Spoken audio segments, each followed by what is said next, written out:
Hi friends, welcome back to Shilpa's culinary. ಹೇಗಿದ್ದೀರಾ ಎಲ್ಲರೂ? Welcome to my channel. Hope ಎಲ್ಲರೂ ಚೆನ್ನಾಗಿದ್ದೀರಾ ಅಂತ. ನಾವಿವತ್ತು ಡಿನ್ನರ್ ಮತ್ತು ಬ್ರೇಕ್ಫಾಸ್ಟಿಗೆ ಯಾವುದಕ್ಕಾದ್ರೂ ಆಗೋವಂಥದ್ದು ಸಿಂಪಲ್ ಆಗಿರೋ ಒಂದು ರೈಸ್ ರೆಸಿಪಿನ ಮಾಡ್ತಾಯಿದ್ದೀವಿ. ಇವತ್ತು ನಾವು ಸಬ್ಸಿಗೆ ಸೊಪ್ಪನ್ನ ಉಪಯೋಗಿಸ್ಕೊಂಡು ಅಕ್ಕಿನ ಹುರ್ಕೊಂಡು ಅಕ್ಕಿ ಉಸ್ಲಿ ಮಾಡ್ತಾಯಿದ್ದೀವಿ. ಇದು ಭಾಳ ಬೇಗ ಆಗುತ್ತೆ ಮತ್ತು ತುಂಬ ರುಚಿಯಾಗೂ ಇರುತ್ತೆ. ಸಿಂಪಲ್ಲಾಗಿ ಮಾಡೋ ಅಂಥ ಅಕ್ಕಿ ಉಸ್ಲಿನ ಮಾಡೋದನ್ನು ತಿಳ್ಕೊಳ್ಳೋಣ. ಮೊದಲಿಗೆ ಇಲ್ಲಿ ನಾನು ಒಂದು ಲೋಟ ಅಕ್ಕಿನ ತೊಗೊಂಡಿದ್ದೀನಿ. ಸೋನಾ ಮಸೂರಿ ಅಕ್ಕಿನ ತೊಗೊಂಡಿದ್ದೀನಿ. ಇದನ್ನು ಒಂದು ಬಾಣಲೆಯಲ್ಲಿ ಸ್ವಲ್ಪ ಮೀಡಿಯಮ್ ಫ್ಲೇಮಲ್ಲಿ ಚೆನ್ನಾಗಿ ಹುರ್ಕೋಬೇಕು. ಈ ಅಕ್ಕಿನ ಚೆನ್ನಾಗಿ ಘಮ ಬರೋವರೆಗೂ, ಅಂದರೆ ಲೈಟ್ ರೋಸ್ಟ್ ಆಗಬೇಕು, ಆ ಥರ ಹುರ್ಕೋಬೇಕು. ಕೈಯಾಡ್ತಾನೆ ಹುರ್ಕೋಬೇಕು. ಚೆನ್ನಾಗಿ ಹುರ್ಕೊಂಡಾಗ ಅದು ಕಲರ್ ಸ್ವಲ್ಪ ಬದಲಾಗುತ್ತೆ, ಅಂದರೆ ಬೆಳ್ಳಗಾಗುತ್ತೆ. ಅದೇನು ಒರಿಜಿನಲ್ ಕಲರ್ ಇರುತ್ತಲ್ಲ ಅದು ಸ್ವಲ್ಪ ಬೆಳ್ಳಗಾಗುತ್ತೆ. ಅಲ್ಲಿಗೆ ಆಫ್ ಮಾಡಿಬಿಡ್ಬೇಕು. ಈಗ ನಾವು ಅದನ್ನು ಒಂದು ಬೌಲಿಗೆ ತಕ್ಕೊಂಡು ಅಕ್ಕಿ ಏನು ಹುರಿದಿರ್ತೀವಲ್ಲ ಅದನ್ನು ಒಂದು ಬೌಲಿಗೆ ತಕ್ಕೊಂಡು ಅದನ್ನು ಚೆನ್ನಾಗಿ ವಾಶ್ ಮಾಡ್ಕೋಬೇಕು. ಈಗ ಸ್ವಲ್ಪ ಬಿಸಿ ಇರುತ್ತೆ, ಅದು ಆರಿದ ಮೇಲೆ ಚೆನ್ನಾಗಿ ನೀರು ಹಾಕಿ ಚೆನ್ನಾಗಿ ತೊಳ್ಕೊಬೇಕು ಅಕ್ಕಿನ. ಈಗ ನಾನು ಅಕ್ಕಿನ ತೊಳ್ಕೊಳ್ತಾ ಇದ್ದೀನಿ. ಸ್ವಲ್ಪ ಬಿಸಿ ಇದೆ, ಸ್ವಲ್ಪ ಕಷ್ಟ. ಸ್ವಲ್ಪ ತಣ್ಣಗಾದ್ಮೇಲೆ ಚೆನ್ನಾಗಿ ಕ್ಲೀನ್ ಮಾಡ್ಕೋಬೇಕು, ತೊಳ್ಕೊಬೇಕು. ಇದನ್ನು ಅಕ್ಕಿನ ಚೆನ್ನಾಗಿ ತೊಳೆದು ಆಮೇಲೆ ನಾವು ಒಗ್ಗರಣೆಗೆ ಹಾಕೋಬೇಕಾಗತ್ತೆ. ಈಗ ಅಕ್ಕಿ ತೊಳೆದಿದ್ದಾಗಿದೆ. ಈಗ ನಾವು ಒಗ್ಗರಣೆಗೆ 4 ಟೇಬಲ್ ಸ್ಪೂನಷ್ಟು ಎಣ್ಣೆ ಹಾಕಿದ್ದೀನಿ.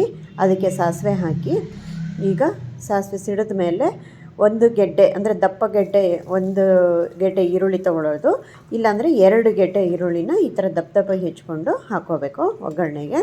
ಸ್ವಲ್ಪ ಎಣ್ಣೆಯಲ್ಲಿ ಚೆನ್ನಾಗಿ ಬಾಡಿಸಿದ್ಮೇಲೆ ಈಗ ಅದಕ್ಕೆ ನಾವು ಹಸಿರು ಮೆಣಸಿನ್ಕಾಯನ್ನ ಉದ್ದುದ್ದಕ್ಕೆ ಸೀಳ್ಕೊಂಡು ಹಾಕೋಬೇಕು.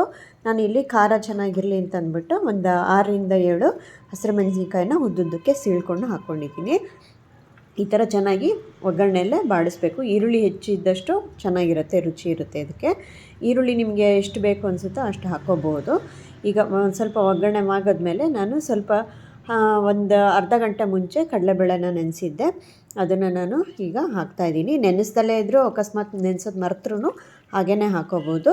ಕಡಲೆಬೇಳೆನ ಹಾಕ್ಕೋಬೇಕು ಇದಕ್ಕೆ. ಇಲ್ಲಾಂದರೆ ನೀವು ಇದಕ್ಕೆ ಬಟಾಣಿ ಬೇಕಾದರೂ ಹಾಕ್ಕೋಬೋದು. ಇದು ಕಡಲೆಬೇಳೆ ಮತ್ತು ಸಬ್ಸಿಗೆ ಸೊಪ್ಪು ಒಳ್ಳೆ ಕಾಂಬಿನೇಷನ್ ಅಂತ ಅಂದ್ಬಿಟ್ಟು ನಾನು ಕಡಲೆಬೇಳೆ ನೆನೆಸ್ಬಿಟ್ಟು ಹಾಕ್ಕೊಳ್ತಾ ಇದ್ದೀನಿ.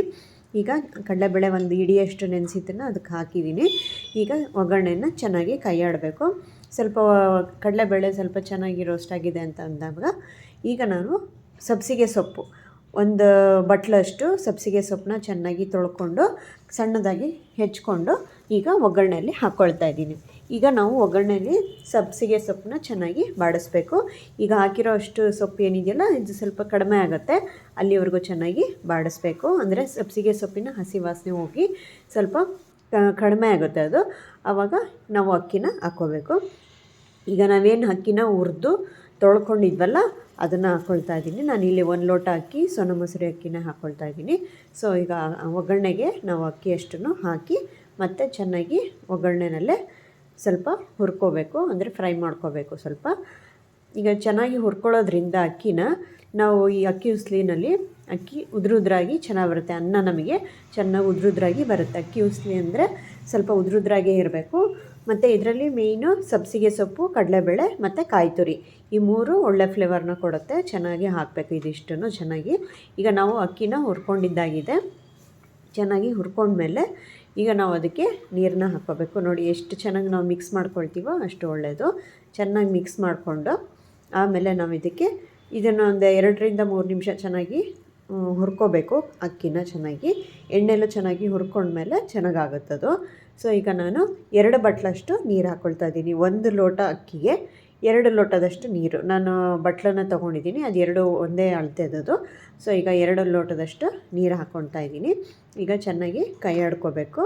ಈಗ ಅದಕ್ಕೆ ನಾವು ರುಚಿಗೆ ತಕ್ಕಷ್ಟು ಉಪ್ಪು, ಅಂದರೆ ನಾನು ಇಲ್ಲಿ 1 ಟೇಬಲ್ ಸ್ಪೂನಷ್ಟು ಉಪ್ಪು ಹಾಕ್ಕೊಳ್ತಾ ಇದ್ದೀನಿ. ಆಮೇಲೆ ಅರ್ಧ ಹೋಳು ನಿಂಬೆಹಣ್ಣನ್ನು ಹಾಕ್ಕೋಬೇಕು. ನಿಂಬೆಹಣ್ಣು ಬೇಕಾದರೆ ಹಾಕ್ಕೋಬೋದು, ಇಲ್ಲಾಂದರೆ ಸ್ಕಿಪ್ ಮಾಡ್ಬೋದು. ಆಮೇಲೆ 1 ಬಟ್ಲು ಕಾಯಿ ತುರಿ, ಕಂಪ್ಲೀಟ್ 1 ಬಟ್ಲು ಕಾಯಿ ತುರಿ ಹಾಕ್ಕೋಬೇಕು. ಕಾಯಿ ಜಾಸ್ತಿ ಇದ್ದಷ್ಟು ಇದಕ್ಕೆ ಅಕ್ಕಿ ಉಸ್ಲಿಗೆ ಒಳ್ಳೆ ಟೇಸ್ಟ್ ಇರುತ್ತೆ. ಸಬ್ಸಿಗೆ ಸೊಪ್ಪು 1 ಬಟ್ಲು ಹಾಕಿದ್ದೀನಿ, ಕಾಯಿ ತುರಿ ಕೂಡ 1 ಬಟ್ಲು ಹಾಕಿದ್ದೀನಿ. ಸೊ ಈಗ ನಾವೀಗ ನೀರು ಹಾಕಿ ಕಾಯಿ ತುರಿ ಹಾಕಿ ಎಲ್ಲ ಹಾಕಿದ್ಮೇಲೆ ಚೆನ್ನಾಗಿ ಕೈ ಆಡಬೇಕು. ಈಗ ನಾವು ಲಿಡ್ನ ಮುಚ್ಚಿ ಒಂದು 5-10 ನಿಮಿಷ ಹೀಗೇ, ರೈಸ್ ಕುಕ್ಕರಲ್ಲಾದರೆ 10 ನಿಮಿಷ ಹೀಗೇ ಸ್ಟೀಮ್ ಮಾಡೋದು. ಕುಕ್ಕರಲ್ಲಾದರೆ 2 ವಿಷಲ್ ಸಾಕು. ಸೊ ಈಗ 2 ವಿಷಲ್ ಆಗಿ ತಣ್ಣಗಾದ್ಮೇಲೆ ಈಗ ನಾವು ಲಿಡ್ ತೆಗೆದು ನೋಡಿದಾಗ ಅಕ್ಕಿ ಉಸ್ಲಿ ರೆಡಿ ಇರುತ್ತೆ. ಅಕ್ಕಿನ ಚೆನ್ನಾಗಿ ಹುರಿದು ಮಾಡಿರೋದ್ರಿಂದ ನೀರು ಕಮ್ಮಿನೇ ಇರುತ್ತೆ. ಅಂದರೆ ಇದೇ ಕನ್ಸಿಸ್ಟೆನ್ಸಿಲಿ ಇದೇ ಅಳತೆನಲ್ಲಿ ನಾವು ನೀರು ಹಾಕಿದ್ರೆ ಈ ಥರ ಉದುರುದ್ರಾಗಿ ಬರುತ್ತೆ. ಕಾಯಿ ನೋಡಿ, ಕಾಯಿ ತುರಿ ಹಾಕಿರೋದು, ಸಬ್ಬಸಿಗೆ ಸೊಪ್ಪು ಮತ್ತು ಕಡಲೆಬೇಳೆ ಎಲ್ಲದನ್ನು ತುಂಬ ಚೆನ್ನಾಗಿ ಮಿಕ್ಸ್ ಆಗಿದೆ.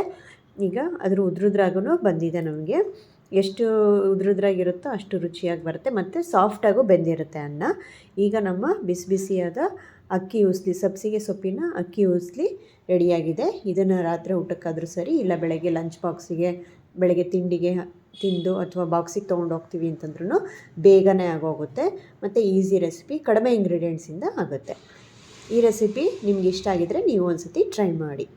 ಈ ವಿಡಿಯೋ ಇಷ್ಟ ಆಗಿದ್ದರೆ ಲೈಕ್ ಮಾಡಿ, ಶೇರ್ ಮಾಡಿ, ಸಬ್ಸ್ಕ್ರೈಬ್ ಮಾಡಿ ಹಾಗೂ ಕಮೆಂಟ್ ಮಾಡಿ. Thank you.